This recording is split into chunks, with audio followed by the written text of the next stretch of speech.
ఈ ఆర్ఓఆర్ అనే కాన్సెప్ట్ ఏదైతే ఉందో ఇది భారతదేశానికి సంబంధించిన కాన్సెప్ట్ కాదు. బ్రిటిషర్స్ మనకిచ్చిన ఆర్ఓఆర్ అనే కాన్సెప్ట్. ఎందుకు వచ్చింది ఈ ఆర్ఓఆర్ అనే కాన్సెప్టు? ఒకప్పుడు మీకు అందరికీ తెలుసు, భూమికి ఏ రికార్డు ఉండేది కాదు. అసలు భూమికి రికార్డే అవసరం ఉండేది కాదు.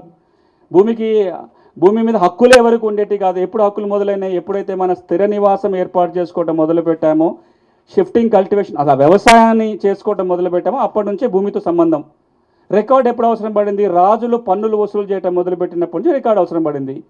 అది కూడా మనకు అందరికి చరిత్ర పాఠాలలో చదువుకున్నాం. శేషాసూరి దగ్గర నుంచి భూములు కొలవటం, రికార్డు తయారు చేయటం, ప్రతి గుంటకి కూడా పన్ను వసూలు చేసుకునే ఒక వ్యవస్థను ఏర్పాటు చేసుకున్నాం. అప్పుడు కూడా 30 ఏళ్ళకో 40 ఏళ్ళకో 100 ఏళ్ళకో కొలిసి తయారు చేసుకునే రికార్డు ఉండేది. గ్రామాలలో పన్ను వసూలు చేసుకున్నప్పుడు రాసుకునే రికార్డు ఉండేది తప్ప ఇంకా వేరే ఏ రికార్డు లేదు. బ్రిటిష్ ప్రభుత్వం ఏం చెప్పిందంటే ఈ 2 రికార్డులు సరిపోవు, మన సర్వేనేమో 40 ఏళ్ళకో 50 ఏళ్ళకో 100 ఏళ్ళకో ఒకసారి జరుగుతుంది. భూమి మీద చాలా మార్పు చేర్పులు మారిపోతుంటాయి, భూమి చేతులు మారుతూ ఉంటుంది.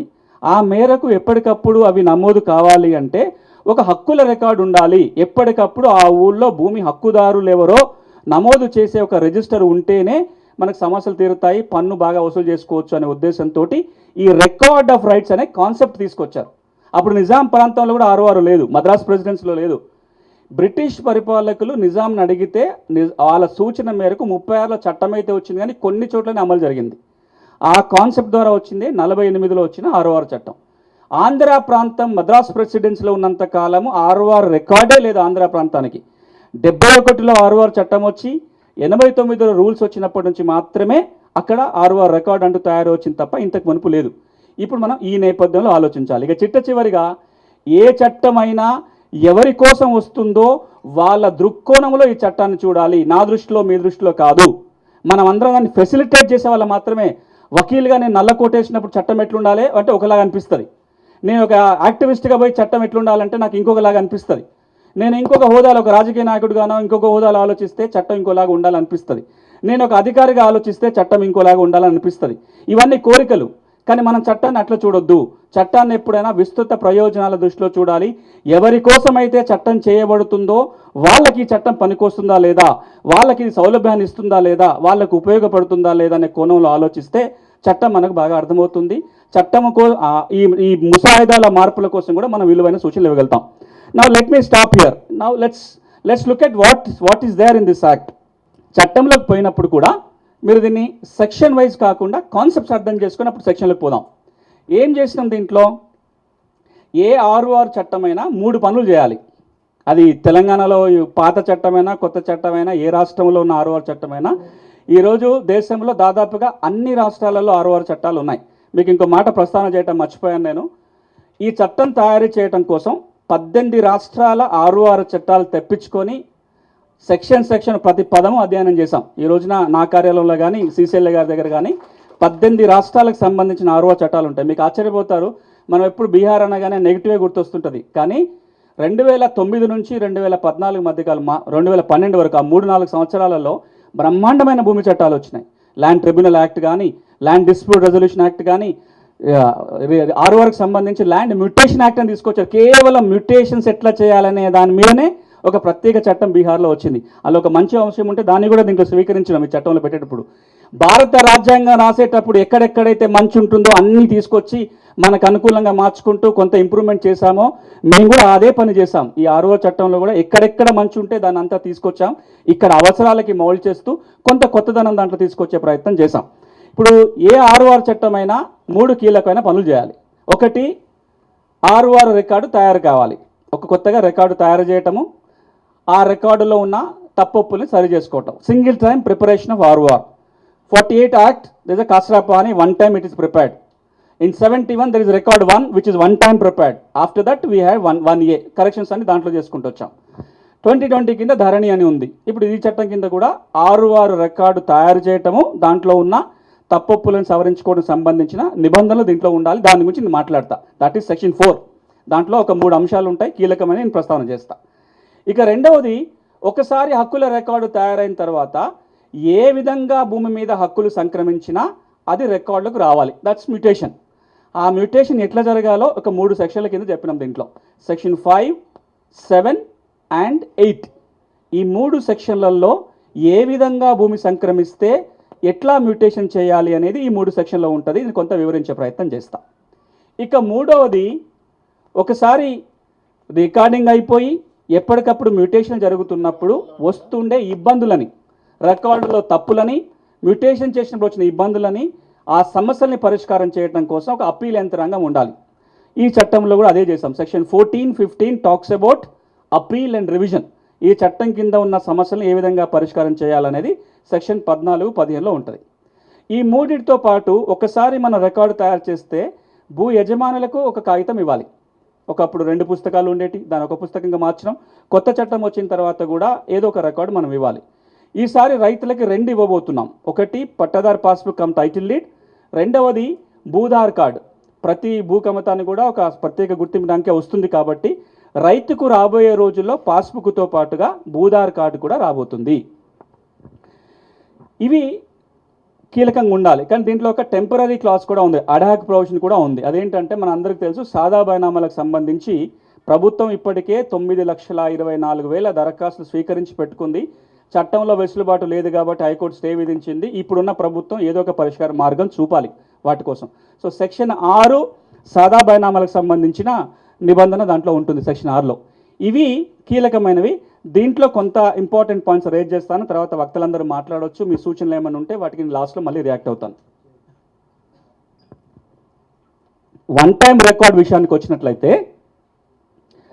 ఇప్పుడు పాత చట్టం ఏదైతే ఉందో 2020 చట్టంలో, 2020 చట్టం ఏమంటుందంటే 71 చట్టం కింద తయారైన 6 రికార్డే 2020 చట్టం కింద 6గా పరిగణించబడుతుందని ప్రిజంప్షన్ క్లాజ్ ఉంది. అంటే కొత్త రికార్డు ఏది తయారు కాలేదు 2020 కింద. 71 కింద కొత్తగా రికార్డు తయారైంది, 48 కింద తయారైంది, కానీ 2020 కింద లేదు. ఇప్పుడు ఈ చట్టంలో 3 నిబంధనలు పెట్టాం. ఒకటి, ఇప్పుడు ఏదైతే 6వ రికార్డు ఉందో ధరణి పేరుతోటి, దాన్నే కొత్త చట్టం కింద 6వ రికార్డుగా పరిగణించవచ్చు, నంబర్ 1. నంబర్ 2, ఇప్పటికీ 6ల తప్పులుంటే సవరించవచ్చు. 6కి ఎక్కని భూములు ఏవైతే ఉంటాయో కొత్తగా 6కి ఎక్కించడానికి నిబంధన దీంట్లో పొందుపరిచినాం. మీరు మనం చూస్తున్నాం, ఒక 10 నుంచి 18 లక్షల ఎకరాల భూమి 6 పరిధికే రాలేదు. రికార్డుకి ఎక్కని భూములు చాలా ఉన్నాయి. కొన్ని డిపార్ట్మెంట్ల భూములు అయితే సంఖ్య మ్యాచ్ కావట్లేదు. ఫర్ ఎగ్జాంపుల్ ఎండోన్మెంట్ ల్యాండ్ ఉంది, కొన్ని వేల ఎకరాలు రీకన్సిలేషన్ జరగలేదు. టెంపుల్ ల్యాండ్ దేవుడి పేరుతో పాస్బుక్లు ఇవ్వాలి, ఇంతకుముందు ఇచ్చేవాళ్ళు, ఇప్పుడు కొత్త చట్టంలో ప్రొవిజన్ లేదని చాలా చోట్ల పాస్బుక్లు రావటం లేదు. వ్యక్తులకు కూడా పార్ట్ బిలో ఉన్న చాలా ఖాతాలకి కొత్త పుస్తకాలు రాలేదు, 6 ఎక్కలేదు. సో ఈ చట్టం ఏమంటుందంటే కొత్తగా 6 రికార్డు తయారు చేసుకోవచ్చు, ఉన్న 6 రికార్డుని సవరించుకోవచ్చు, 6 ఎక్కని భూములను ఎక్కించుకోవడానికి నిబంధన ఉంటుంది. That is in section 4. రేపు పొద్దున ప్రభుత్వం కనుక రీసర్వేకి వెళ్తే, రీసర్వేలో భాగంగా కొత్త రికార్డు తయారైతే దాని ఆధారంగా 6 చట్టం కింద కొత్త 6 తయారు చేయడానికి సెక్షన్ 4లో వెసులుబాటు ఉంది. This is number 1. ఇక ఒకసారి రికార్డు తయారైన తర్వాత ఏ విధంగా భూమి సంక్రమించినా రికార్డుకి రావాలి, ఏ విధంగా భూమి సంక్రమించవచ్చు అనడానికి ఒక 18 రకాల కేటగిరీస్ని మనం గుర్తించి డెఫినేషన్ క్లాజ్లో రాసుకున్నాం. సెక్షన్ 2 సబ్సెక్షన్ 12 దాంట్లో అన్ని రకాల కేటగిరీస్ ఉన్నాయి. సేలు, గిఫ్ట్, మార్టిగేజ్, ఎక్స్చేంజ్, వాటితో పాటుగా ఇన్హెరిటెన్స్ అంటే వారసత్వం, భాగ పంపకాలు, 13B, 38E, ఓఆర్సి, ఇవన్నీ రకాల కేటగిరీస్ ఉన్నాయి. ఈ రోజున ఏమవుతుందంటే ఇప్పుడున్న 6 చట్టంలో 2020 6వ చట్టంలో చాలా రకాల మ్యూటేషన్కి వెసులుబాటు లేదు. నా దగ్గర ఇప్పటికి 13B సర్టిఫికేట్ ఉంది, పాస్బుక్ రాలే, నేను ధరణిని అప్లై చేసుకోవడానికి అవకాశం లేదు. నాకు ఓఆర్సీ వచ్చింది ఇనాం చట్టం కింద, నేను ఇప్పుడు నాకు పాస్బుక్ కావాలి, అప్లై చేసుకోవాలంటే వెసులుబాటులో చట్టంలో లేదు. ఇప్పుడు ఇవన్నిటికి కూడా అవకాశం వస్తుంది. ఈ 18 రకాల వాటిని 3 సెక్షన్ల కింద విడగొట్టాం. మొదటి సెక్షను సెక్షన్ 5. ఇదేంటంటే రిజిస్టర్ డాక్యుమెంట్ ద్వారా భూమి వచ్చినప్పుడు ఏం చేయాలి. పాత వ్యవస్థని కొనసాగిస్తున్నాం. ఏమంటున్నాము, తహసీల్దారు లేదా డిప్యూటీ తహసీల్దారు భూముల రిజిస్ట్రేషన్ చేస్తాడు, వెంటనే మ్యూటేషన్ కూడా జరిగిపోతుంది, పాస్ పుస్తకం ఇస్తుంది. ఇప్పుడు ఏదైతే యంత్రాంగం కొనసాగుతుందో అది కొనసాగుతుంది. కానీ ఒక్క మార్పు దాంట్లో తీసుకొచ్చే ప్రయత్నం ఏంటంటే, ఈ రోజున ఒక సబ్ రిజిస్ట్రార్ దగ్గరికి మీరు పోతే, as a tahsildar you are acting under the registration act, not under the ROR act. Registration చట్టం కింద ఒక డాక్యుమెంట్ ఫార్మాలిటీస్ అన్ని ఫుల్ఫిల్ అయితే రిజిస్ట్రేషన్ని ఆపే అధికారం ఎవరికి లేదు, రిజిస్ట్రార్కి లేదు, సబ్ రిజిస్ట్రార్కి లేదు. రిజిస్ట్రేషన్ చట్టం కింద మీరు రిజిస్ట్రేషన్ చేయాల్సిందే. మనం కొన్ని సందర్భాలు ఏం చూస్తున్నాము, నా భూమి నేను కొనుక్కున్నా, ఎప్పుడో మ్యూటేషన్ జరగలేదు, నాకు అమ్మిన ఆయన పేరే పాత రికార్డులో ఉండే, ఇప్పుడు ధరలు ఎక్కించుకున్నారు, ఈయన పోయి మళ్ళీ అమ్మేస్తుంటాడు. తహసీల్దార్కి తెలిసిన సందర్భాలు ఉంటాయి. ఈ ల్యాండ్ ఆల్రెడీ అమ్మేసుకున్నాడు, దానికి సునీలే ఓనరు, ఇంకోటికి అమ్ముతున్నాడు, కానీ మీరు లీగల్గా ఆపడానికి అవకాశం లేదు. ఇప్పుడు ఏం చేస్తున్నాం దీంట్లో అంటే మ్యూటేషన్ చేసే, మీరు రిజిస్ట్రేషన్ ఆపలేకపోయినా while you do mutation in terms of registered document, if there are justifiable reasons you can give it in writing and stop mutation. You can't stop registration but you can always stop mutation. దానివల్ల కొద్దిగానన్నా relief దొరుకుతుంది. అది మీకు section 4(5)లో ఉంటుంది. ఇది section 5. Section 7 విషయానికి వచ్చినట్లయితే వారసత్వంగా భూమి వచ్చినప్పుడు భాగ పంపకాల ద్వారా కానీ వారసత్వంగా కానీ వీలునామా ద్వారా కానీ భూమి వస్తే ఏ విధంగా మ్యూటేషన్ చేయాలో సెక్షన్ 7లో ఉంటుంది. ఇప్పుడు ఎట్లా చేస్తున్నాం మనం మ్యూటేషను? అది కూడా ఆటోమేటిక్ అయిపోయింది. ఎవరన్నా వారసులు కనుక భాగ పంపకాలు అయితే జాయింట్ స్టేట్మెంట్ రాసుకొని వచ్చేస్తే మీరు రెఫ్యూజ్ చేసే అవకాశమే లేదు. వాళ్ళ జాయింట్ స్టేట్మెంట్ ప్రకారం మ్యూటేషన్ చేయాల్సిందే, చట్టంలో అయితే మార్గం లేదు. ఈ మధ్యలో చాలా ఉదాహరణలు వింటున్నాము. 3 అన్నదమ్ములు ఉంటే ఇద్దరే జాయింట్ స్టేట్మెంట్ రాసుకొని వస్తారు, ఇంకొకటి భూమి లేకుండానే ఇద్దరే చేయించేసుకుంటారు. కొన్నిసార్లు ఒకరే ఊళ్ళో ఒకడు ఉంటాడు, మిగతా వాళ్ళందరూ ఎక్కడో ఉద్యోగరీత్యా వేరు ప్రాంతాలు, దుబాయ్లోనో హైదరాబాద్లోనో ఇంకా అమెరికాలోనో ఉంటే ఇక్కడ ఊళ్ళో ఉన్న వ్యక్తే పోయి మ్యూటేషన్ చేయించుకుంటున్నాడు. ఎంక్వైరీ చేసే అవకాశమే లేదు ఇంతకు ముందు చట్టంలో. It is automatic. there is no discretion to the mutation authority to conduct any inquiry under the old act, but this act says you have to conduct an inquiry by following proper procedure. ఆ enquiry base చేసుకొనే mutation చేయాలి తప్ప ఆటోమేటిక్గా mutation చేయడానికి లేదు. దానికి కాల పరిమితులు మళ్ళీ రూల్స్లో వస్తాయి. అవి మళ్ళీ టైం పీరియడ్స్ నేను మాట్లాడట్లేదు. నేను ఏవి టైం పీరియడ్స్ ఎందుకు మాట్లాడట్లేదు అంటే టైం పీరియడ్స్ యాక్ట్లో పెట్టలేదు. దాని అర్థం టైం పీరియడ్ ఉండదని కాదు. రూల్స్లో వచ్చినప్పుడు మ్యూటేషన్ ఎంత కాలంలో చేయాలి, ఏది ఎంతకాలం, దీనికి 1 వీకా 10 డేసా 15 డేసా, ఈ చట్టంలో చేయమన్న ప్రతి పనికి కూడా ఎంత కాలంలో చేయాలి అనేది రూల్స్లో వస్తుంది. ఎందుకు యాక్ట్లో పెట్టలేదంటే ఆ పీరియడ్ మనం మార్చుకోవచ్చు. టెక్నాలజీ పెరిగింది, రేపు పొద్దున వాట్సాప్లో నోటీస్ ఇవ్వచ్చు. అప్పుడు 1 వీక్ ఎందుకు, 1 డే అని కూడా చెప్పొచ్చు. టెక్నాలజీ పెరిగినా కొద్దీ కొన్ని సందర్భాల్లో 15 రోజులు ఎందుకు, వారం రోజుల్లో చేయొచ్చు. ఆ పీరియడ్స్ అన్నీ కనుక మనం యాక్ట్లో పెడితే ఊరికి యాక్ట్ మార్చుకోవడం కష్టమవుతుంది. కాబట్టి ఏవేవైతే డైనమిక్గా ఉంటాయో వెంటనే మార్చుకునే అవసరాలు ఉంటాయో వాటిని మనం యాక్ట్లో పెట్టకుండా రూల్స్కి వదిలేసాం. దాని అర్థం ఏంటి, ఇందులో ఉండదని కాదు, రేపు రాదని కాదు. So this is section 7. 5 మాట్లాడాను, 5 రిజిస్ట్రేషను, 7 ఏమో భాగ పంపకాలు, వారసత్వము, వీలునామా. మిగతా సందర్భాల మ్యూటేషన్ అంతా 8లో ఉంచాం. ఏమున్నాయి, దాదాపుగా 10-12 రకాలు ఉన్నాయి. ఓఆర్సి, 13B, 30AT, లేదా court order, court action, sale certificate, లావణి పట్ట, గవర్నమెంట్ పట్టా ఇచ్చినప్పుడు వీటన్నిటిని కూడా కేటగిరీ సెక్షన్ 8లో ఉంచడం జరిగింది. ఈ సెక్షన్ 5, 7 మ్యూటేషన్ అధికారి తహసీల్దారు, సెక్షన్ 8 కింద మ్యూటేషన్ అధికారాలు ఆర్డీఓకి ఇవ్వడం జరిగింది. ఎందుకంటే దీంట్లో కొంత డిస్క్రిషన్ ఉంది, కొంత సెన్సిటివ్ మ్యాటర్స్ కూడా ఉండే అవకాశాలు ఉంటాయి. రెండవది దీంట్లో చాలా సర్టిఫికెట్లు ఆర్డీఓ ఇచ్చే సర్టిఫికెట్ల, 30AT కానీ ఓఆర్సీ కానీ ఇవన్నీ కూడా ఆర్డీఓ స్థాయిలో జారీ అవుతున్న సర్టిఫికెట్లు. కాబట్టి we felt it is appropriate to give those kind of mutations with RDO. So అది ఆర్డీఓ స్థాయిలో ఉన్నాయి. ఆర్డీఓ కూడా ఎంక్వైరీ చేసి మ్యూటేషన్ చేయాలి. ఇక్కడ దాకా వచ్చిన వాటిల్లో ఇంకొక మాట యాడ్ చేస్తా, చాలా కీలకమైన అంశం. అది సెక్షన్ 4లో ఉంటుంది. ఆ తర్వాత వీటన్నిటిలో కూడా వస్తుంది. అదేంటంటే రాబోయే రోజులలో కేవలం వ్యవసాయ భూమికి మాత్రమే కాదు, ఆబాదీ భూములకి కూడా ROR ఉంటుంది. We're going to prepare a separate record of rights for ఆబాదీ ల్యాండ్. మీరు అనొచ్చు ఎందుకు అని. ఒక రీజన్ మనం మాట్లాడుకున్నాం, గ్రామాలలో ఇట్లాంటి రికార్డ్ ఇప్పటిదాకా లేదు. లేకపోతే నష్టం ఏంటి? ఈ రోజున నేను గ్రామాలలో నాకు ఇంటి స్థలం ఉంటే నేను అమ్ముకోవాలన్నా ఇబ్బందే, నేను బ్యాంకులో కుదవబెట్టుకోవాలన్నా ఇబ్బందే. ట్యాక్స్ కలెక్షన్ అప్పుడు కూడా లోకల్ బాడీస్ కూడా ట్యాక్స్ కలెక్షన్స్లో ఇబ్బందులు వస్తుంటాయి. ఈ రోజున ఆ రికార్డ్ కనుక తయారు చేస్తే ఎకనామిక్ వాల్యూ ఎంత పెరుగుతుందో ఒక ఫారిన్ ప్రొఫెసర్ కోట్ చేసి చెప్తా. ఎర్నాండో డిసోటో అని ఆర్థికవేత్త, ఆయన భూమి హక్కుల మీద చాలా పనిచేసిన వ్యక్తి. ఆయన కొన్ని కాన్సెప్ట్ మీద మనకు అభ్యంతరాలు ఉండొచ్చు, మనం ఫాలో కాము. కానీ ఆయన చెప్పిన ఒక మాట ఏంటంటే భారతదేశంలో చాలా మందికి భూములు ఉన్న ఆస్తి ఉంది, చాలా ఎక్కువ మందికి ఆస్తి ఉంది, 80% మందికి ఆస్తి ఉంది. అంటే గుంట 2 గుంటల భూమి, 100 గజాలు 50 గజాల భూమి ఉంది. మరి సమస్య ఎక్కడ అంటే ఆస్తి సంపదగా మారట్లేదు. ఎందుకు మారట్లేదు సంపదగా అంటే మీ ఆస్తికి మీ దగ్గర కాగితాలు లేవు కాబట్టి ఆస్తి సంపదగా మార్చుకునే అవకాశం లేకుండా పోయింది. భారతదేశం గనక ఆస్తి ఉన్న వాళ్ళకి కాగితాలు సృష్టించగలిగితే లక్షల కోట్ల సంపద సృష్టించబడుతుంది ఈ దేశంలో అంటాడు ఆయన.